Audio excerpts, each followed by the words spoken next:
Please आप हमारे Hindi kid story channel को सब्सक्राइब करें और बेल आइकन दबाएं, जिससे चैनल पर डाली गई वीडियोस को आप सबसे पहले सुन पाएं। और अगर आपको ये कहानियाँ अच्छी लगे तो उन्हें लाइक और शेयर करना ना भूलें। हेलो बच्चों, कैसे हो आप सब?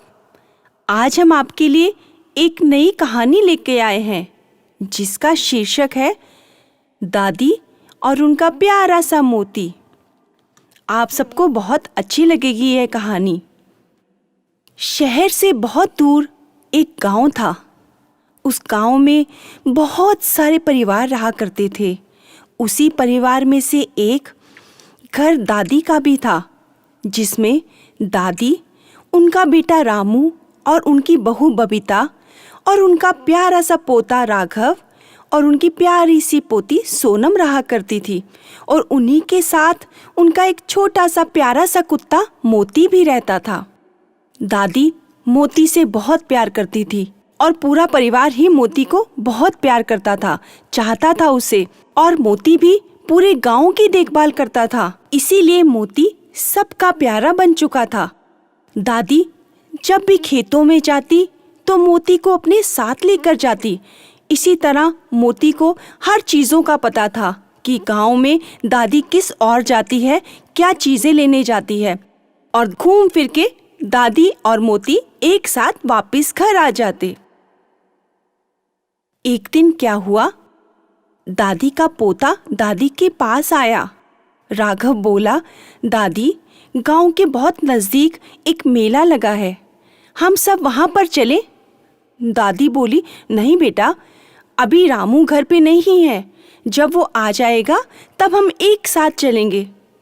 तो दादी का पोता राघव बोला, नहीं दादी, आप प्लीज़ हमें लेकर चलो ना, हम भी आपके साथ ही चलेंगे। हो सकता है कल वो मेला ख़त्म हो जाए, फिर हम कब जाएंगे दादी? आप चलो ना, हम तीनों ही चलेंगे।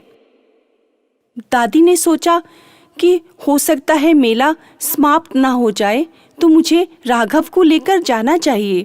दादी ने सोनम, राघव और मोती को साथ लिया और वो तीनों चल दिए मेले की ओर। वह मेला देखने लगे, घूमने लगे और बहुत सी चीजें खरीदने लगे। तभी एकाएक क्या हुआ, दादी को लगा कि शायद मोती मेरे साथ नहीं है। उन्होंने जाकर राघव को आवाज दी, राघव, देखो मोती कहाँ गया? राघव ने बोला, दादी कोई बात नहीं, वो सोनम के साथ होगा। दादी ने सोनम को आवाज दी, सोनम बेटा, देखो मोती शायद आपके साथ है। सोनम ने कहा, नहीं दादी, वो तो मेरे साथ काफी देर से नहीं है।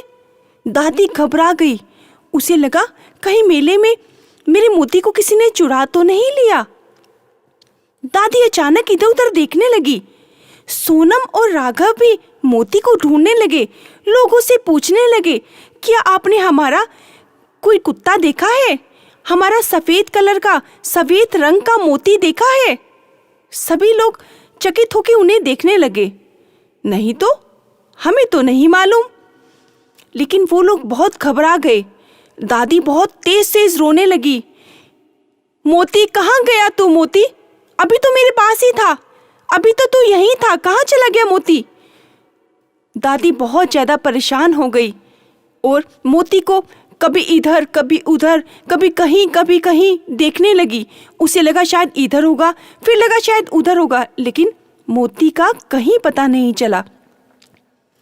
तीनों थक हार के वापिस बिना मोती के घर आ गए।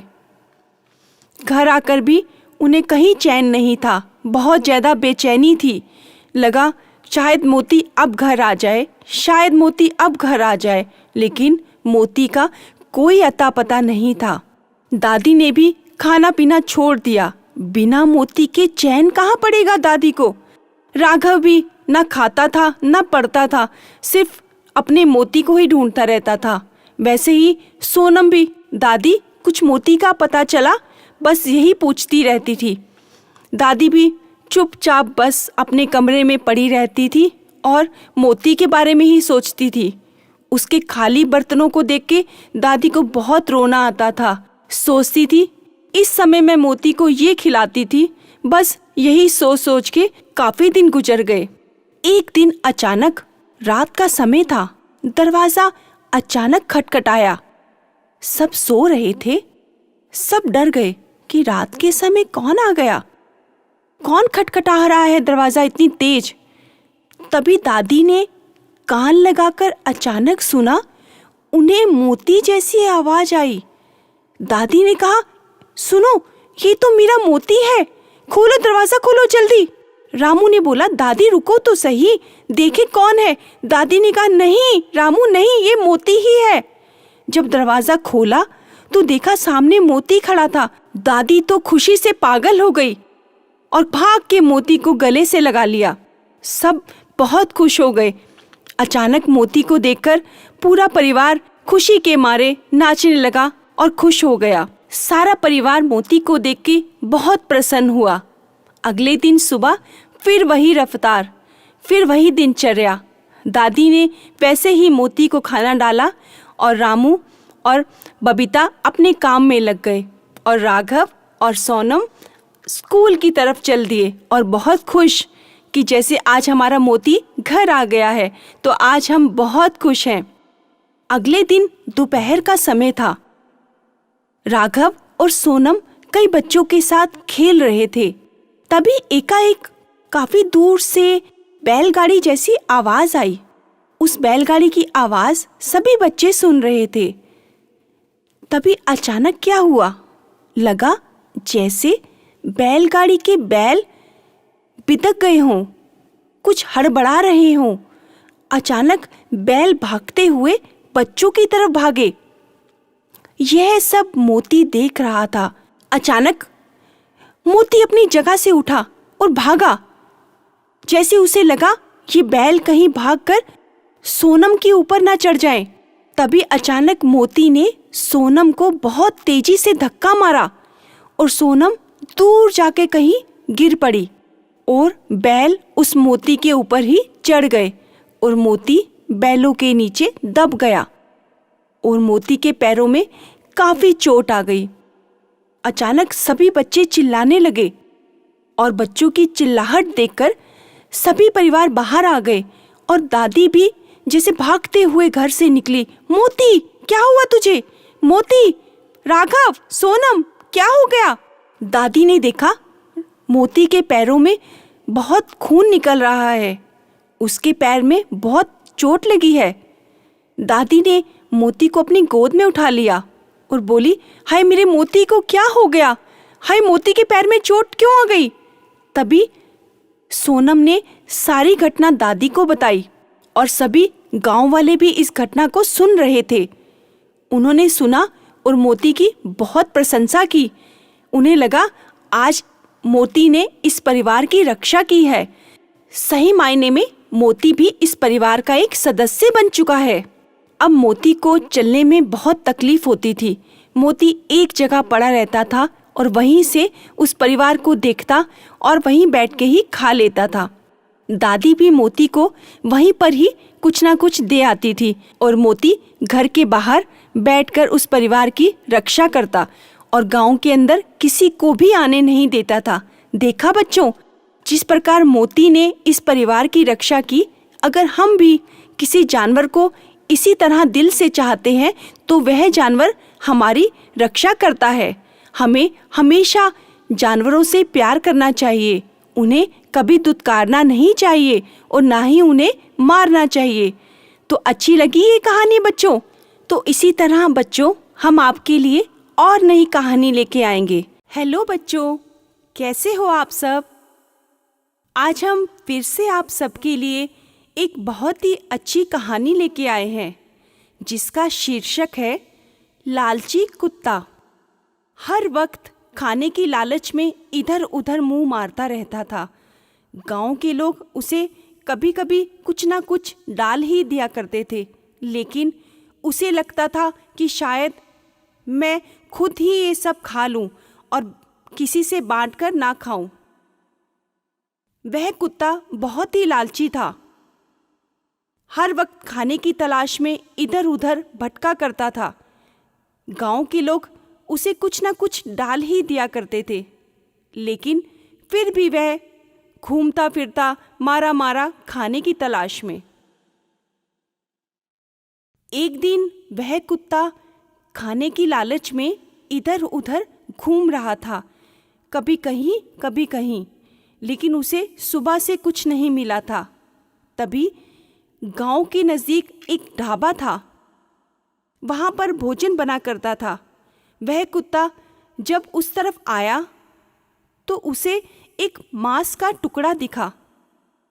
वह उसके पास गया और उसे मुंह में दबोच लिया और खाने की लालसा से वह टुकड़ा लेकर भाग गया। उसे लगा कि कहीं दूर जाकर अकेले बैठ के इस टुकड़े को आराम से खाऊंगा। जब वह जा रहा था तो रास्ते में एक नदी पड़ी। उसने सोचा कि इस नदी के पास बैठकर इस टुकड़े को खाया जाए। जब वह उस नदी के पास गया तभी उसे नदी के अंदर अपनी परछाई दिखी।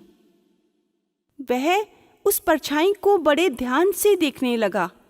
उसे लगा शायद ये दूसरा कुत्ता है जो इस नदी के अंदर है, लेकिन उसे तभी उस कुत्ते के मुंह में भी एक मांस का टुकड़ा दिखा। उसे लगा अच्छा, इस कुत्ते को भी आज एक मांस का टुकड़ा मिला है और मुझे भी, तो क्यों ना इस कुत्ते का भी मांस का टुकड़ा छीना जाए। क्योंकि बच्चों, वह किस तरह का कुत्ता था? लालची कुत्ता।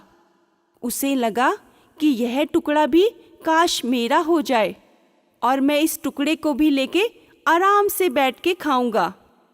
इसी लालसा में उसने उस कुत्ते के ऊपर भौंका। फिर क्या था, जैसे ही उसने उस कुत्ते के ऊपर देखकर भौंका तभी वह उसके मुंह का टुकड़ा भी पानी में गिर गया। बस फिर क्या था, उसका अपना टुकड़ा भी पानी में गिर गया और ना ही उसे दूसरे कुत्ते का टुकड़ा मिल पाया। लेकिन तभी उसे लगा अच्छा, ये परछाई वाला कुत्ता तो मैं ही था। ओहो, लालच में आकर मैंने अपना भी खाना गंवा दिया। ये क्या किया मैंने? और बहुत ही दुखी होकर अपना सा मुंह लेकर वापस गांव की तरफ लौट आया।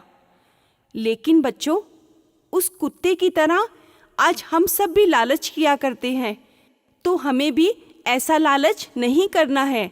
हमें सब कुछ मिल बांट कर खाना है। हमें अपने दोस्तों परिवार के साथ मिलजुल कर रहना है और मिलजुल कर खाना है। प्लीज आप हमारे हिंदी किड्स स्टोरी चैनल को सब्सक्राइब करें और बेल आइकन दबाएं, जिससे चैनल पर डाली गई वीडियोस को आप सबसे पहले सुन पाएं। और अगर आपको ये कहानियाँ अच्छी लगे तो उन्हें लाइक और शेयर करना ना भूलें। हेलो बच्चों, कैसे हो आप सब? आज हम आपके लिए एक और नई कहानी लेके आए हैं जिसका शीर्षक है ईमानदार दूध वाला। एक छोटे से गांव में एक सोनू नाम का दूध वाला रहता था। वह रोजाना दूध बेचने का काम किया करता था और अपनी गाय भैंसों का दूध लेकर वह शहर जाता और दूध बेचकर आया करता था। अभी अभी नया नया काम शुरू किया था उसने और उसे लगता था कि शहर में यह व्यापार अगर चल गया तो सोनू कुछ अच्छे पैसे कमा पाएगा। इसके लिए वह अपनी पत्नी के साथ बहुत मेहनत से काम करता।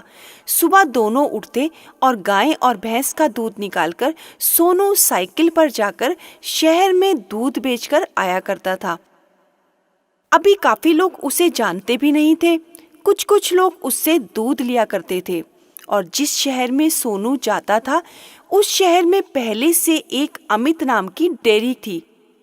सभी उसे अमित डेयरी कहते थे और वहीं से पहले से लोग उससे दूध लिया करते थे।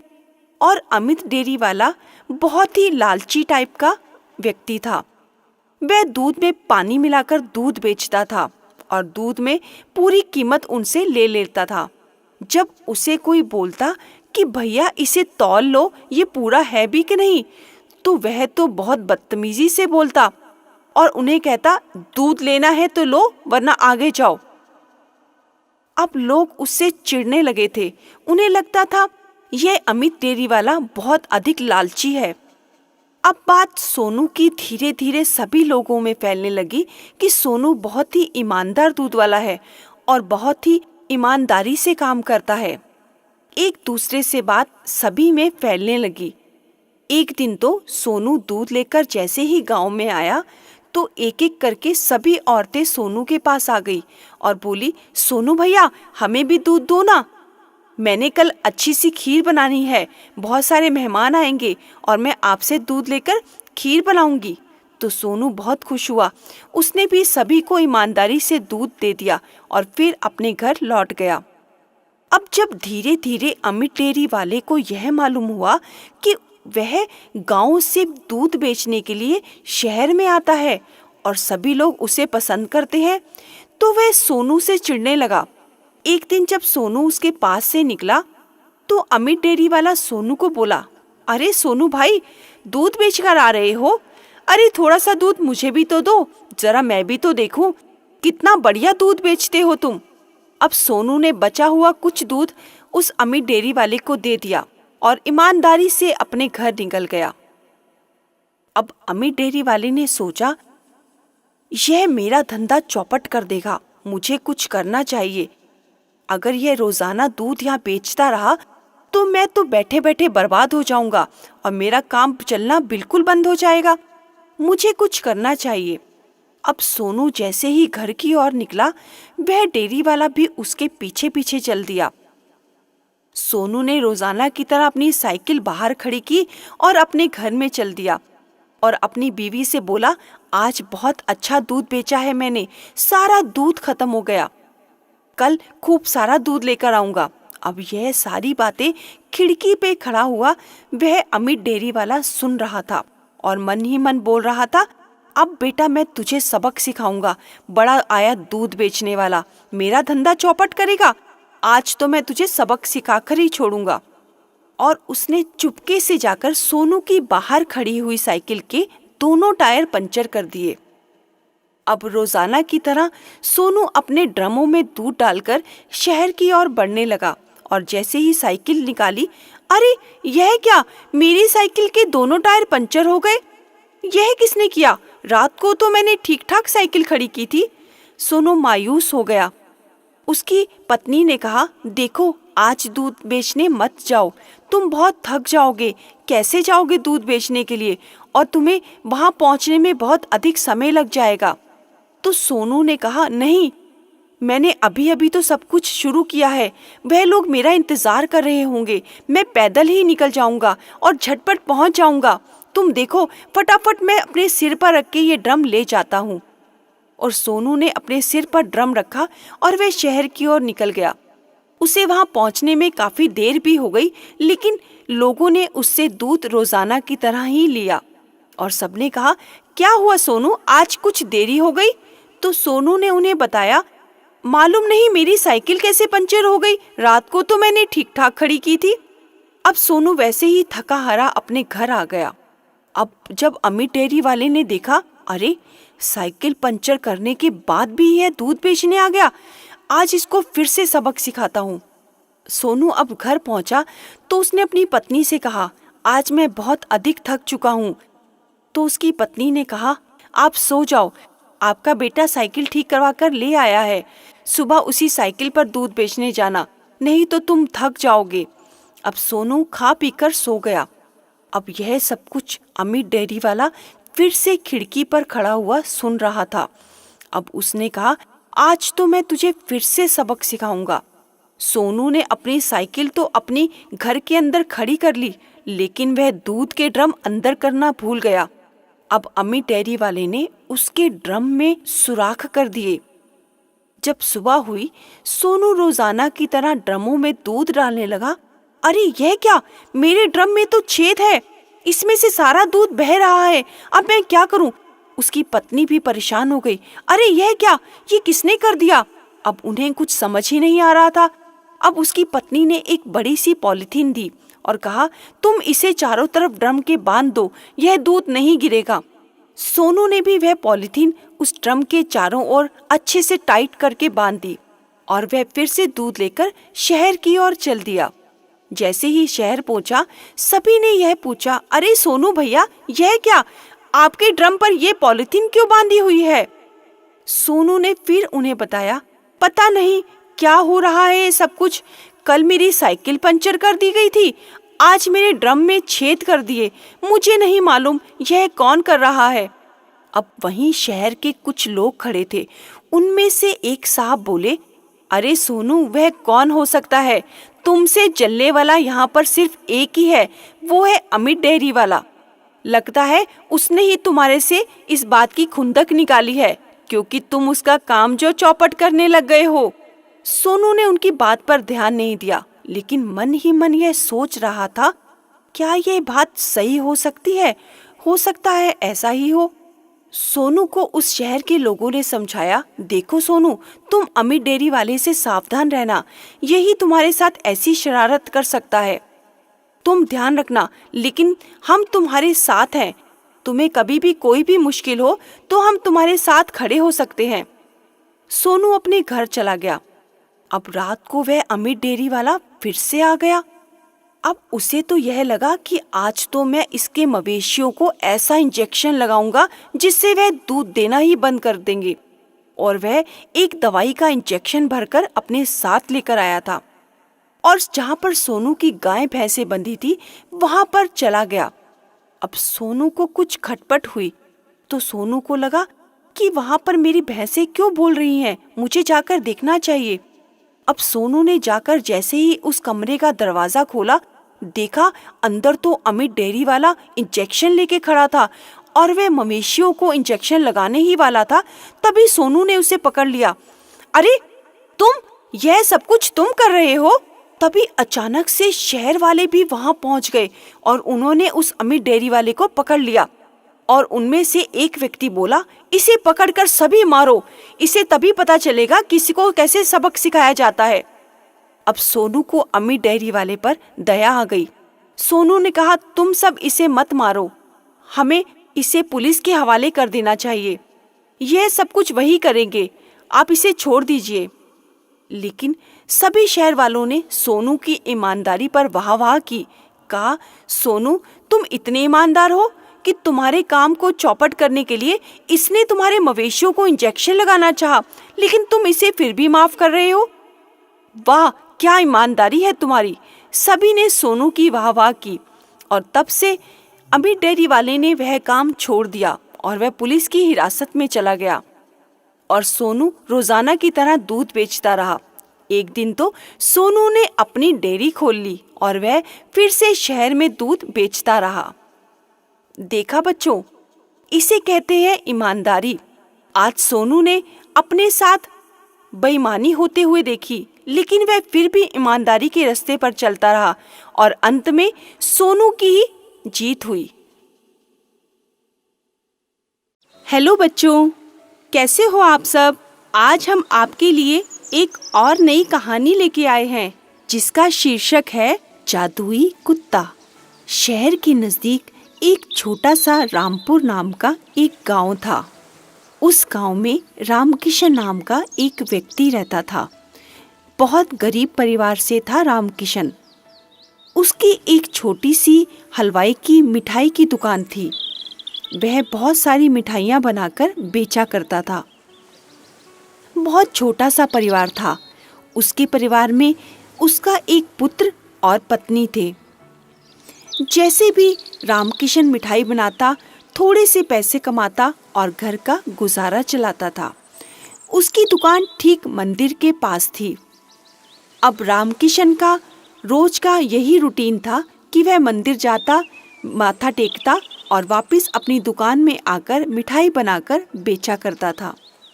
एक दिन मंदिर के पास एक कुत्ता काफी देर से रो रहा था और उसकी आवाज सभी आने जाने वाले व्यक्ति सुन रहे थे, लेकिन कोई भी उसके पास जाकर यह नहीं देख रहा था कि उस कुत्ते को क्या पीड़ा है, उसे कहाँ दर्द हो रहा है, जिस वजह से वह कुत्ता सुबह से रो रहा था और दर्द से तड़प रहा था। उसे काफी सारी चोट भी लगी हुई थी। तभी रामकिशन उधर से निकला। जैसे ही रामकिशन मंदिर से बाहर निकला, रामकिशन ने उस कुत्ते को जब देखा तो रामकिशन ने उस कुत्ते को तुरंत अपनी गोद में उठा लिया और उसे आराम से सहलाकर अपने घर ले आया। और उसे लगा कि कहीं इस कुत्ते को कोई चोट लगी है, जिस वजह से यह कुत्ता रो रहा है। अब रामकिशन ने उसे आराम से थोड़े पानी से उसको साफ किया और उसकी चोट पर दवा लगा दी और उसे कुछ खाने पीने को दे दिया। अब जब उस कुत्ते को थोड़ा सा ठीक महसूस हुआ तो वह थोड़ा सा चलने फिरने लगा। अब धीरे धीरे रामकिशन उसकी रोज सेवा करते और उसकी चोट पर थोड़ी सी मल्हम लगाकर उसे खाने पीने को दिया करते थे। अब रामकिशन ने उसका नाम रौनक रख दिया था। उसका बेटा भी उसे रौनक नाम से पुकारा करता था। उनके घर में उस रौनक के आने से रौनक भी हो गई थी। उसकी पत्नी भी बहुत खुश थी कि हमारे घर में कुछ चहल पहल होने लगी है। अब रामकिशन रोज अपनी दुकान पर जाता और शाम को जब वापस आता तो रौनक के साथ अपने पुत्र के साथ खेला करता था। अब एक दिन रामकिशन की पत्नी उसके पास आई और बोली, देखो, हमारा बेटा अब कुछ बड़ा हो गया है और उसे हमें स्कूल में डालना चाहिए। तो रामकिशन ने अपनी पत्नी से कहा, देखो, मेरी दुकान भी अभी ठीक से नहीं चल रही है और मेरे पास इतने पैसे नहीं कि मैं इसका स्कूल में एडमिशन करवा सकूं। तुम थोड़ा समय रुक जाओ। जब मेरे पास थोड़े पैसे हो जाएंगे तो मैं इसका स्कूल में दाखिला करवा दूंगा।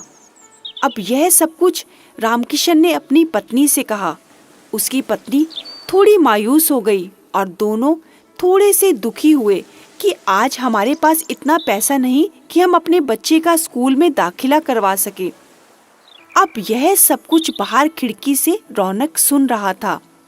जब रामकिशन रौनक को खाना डालने गया तो रौनक ने रोजाना की तरह खाना खाया, लेकिन यह क्या, खाना खाने के बाद रौनक ने रामकिशन को एक सोने का सिक्का दिया और कहा कि यह बाजार में बेच देना और इससे जो भी पैसे आएंगे तुम उससे अपने बेटे का स्कूल में दाखिला करवा देना।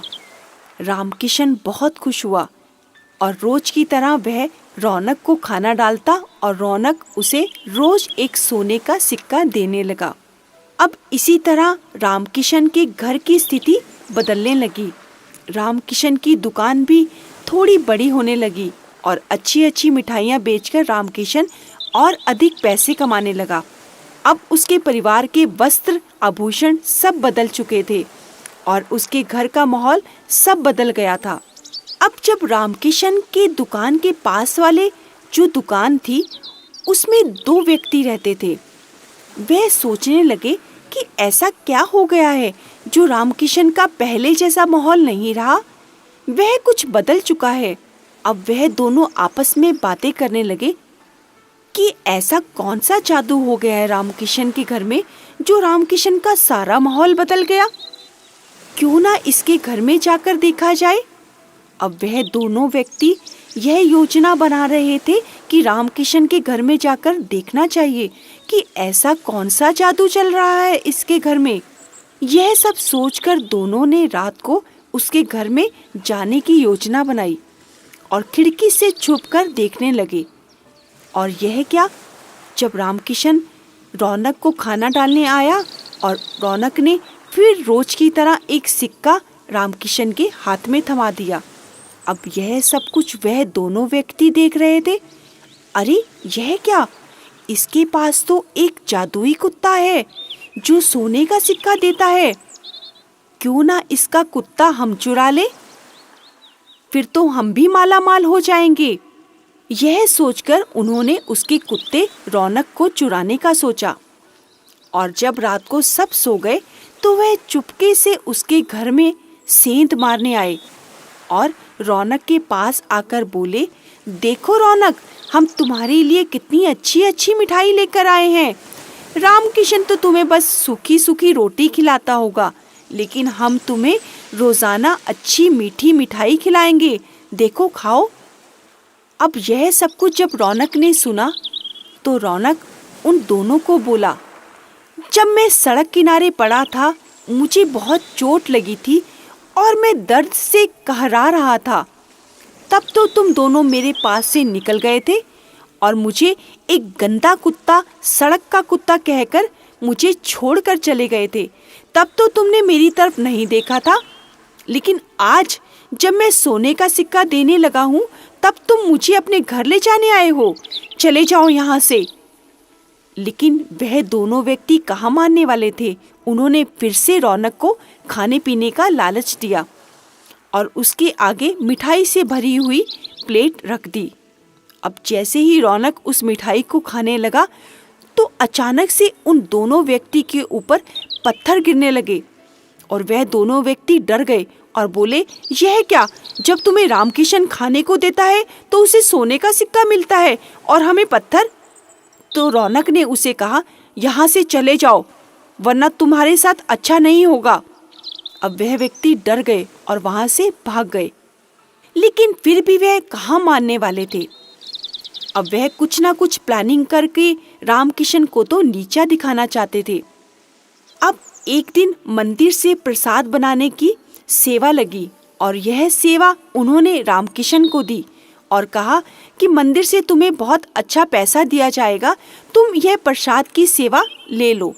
अब प्रसाद बनाने के लिए रामकिशन बहुत खुश हुआ क्योंकि उसे मंदिर से बहुत अच्छे पैसे दिए जा रहे थे। जब यह प्रसाद बनाकर रामकिशन ने मंदिर में रख दिया और बोला, अगले दिन सुबह मंदिर में यह प्रसाद बंटवा दूंगा। अब यह सब कुछ वह दोनों व्यक्ति देख रहे थे कि सारा प्रसाद रामकिशन ने अपनी दुकान में रखा हुआ है। अगर यह सारा प्रसाद खराब कर दिया जाए तो मंदिर से रामकिशन को बहुत डांट पड़ेगी और हो सकता है कि गांव के लोग इसे मार मार के गांव से ही निकाल दे। फिर उन दोनों व्यक्तियों ने रात को उसकी दुकान में चोरी करने का सोचा और वह दोनों रामकिशन की दुकान में घुस गए। अब यहाँ पर रौनक तो एक जादुई कुत्ता था और वह सब कुछ उनकी योजना को समझ गया और वह रामकिशन को लेकर उसकी दुकान में पहुंच गया। रामकिशन रौनक के साथ जब दुकान पर पहुंचा तो उसने अपनी दुकान में उन दोनों व्यक्तियों को घुसते हुए देख लिया। अब रामकिशन ने बाहर से दुकान को बंद कर दिया और गांव से भागकर सरपंच जी को बुला लाया और उन्हें दिखाया कि देखिए सरपंच जी, यह मंदिर के प्रसाद को खराब कर रहे हैं और मुझे गांव से निकालना चाहते हैं। अब जब यह सब कुछ सरपंच जी ने खुद अपनी आंखों से देखा तो उन दोनों व्यक्तियों को गांव वालों ने खूब मारा और उन्हें मार मार कर गांव से निकाल दिया। और रामकिशन रौनक के साथ बहुत खुश हुआ और गांव के लोगों ने रौनक को खूब आशीर्वाद दिया कि आज उन्होंने उन चोरों को पकड़वा दिया। देखा बच्चों, जब हम कोई भी भलाई का काम करते हैं तो उस भलाई का नतीजा हमें जरूर मिलता है, जिस प्रकार रामकिशन को रौनक की मदद करके मिला, क्योंकि रामकिशन ने दिल से रौनक की मदद की थी, ना कि किसी लालच की वजह से। इसीलिए रौनक ने भी रामकिशन का पूरा साथ दिया।